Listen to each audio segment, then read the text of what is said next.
Chittagong board 2023 সালে এসেছিল একটি এমসিকিউ প্রশ্নে একটি লজিক গেট চিত্র দেওয়া আছে, এই ওয়াইয়ের মান বের করতে বলা হয়েছিল। আমরা চেষ্টা করি।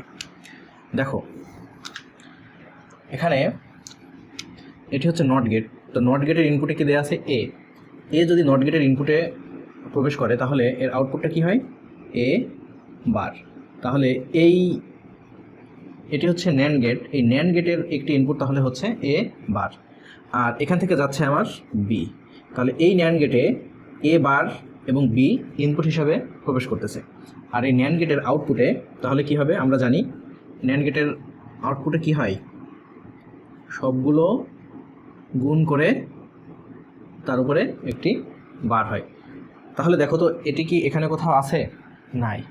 তাহলে এটিকে আমরা দেখো এখানে আমি যদি এ বারকে এ ধরি আর বিকে যদি বি ধরি, অর্থাৎ দুইটা চলক হিসেবে কল্পনা করি, আর এখানে কি আছে ডট আছে মানে গুণ আছে আর উপরে বার আছে, তাহলে এটি আমার ডি মর্গানের উপপাদ্য ফলো করে। তাহলে এটিকে আমি ভাঙতে পারি এ বার বার প্লাস বি বার। তাহলে এটিকে আমি লিখতে পারি এ ডাবল বার হলে কি হয় বারে বারে একটি হয়, তাই না?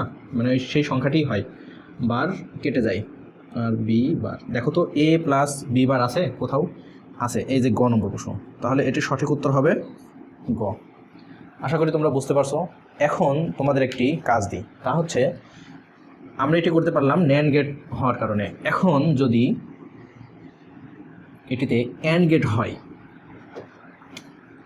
এটি যদি অ্যান্ড গেট হয় তাহলে আউটপুট কত হবে?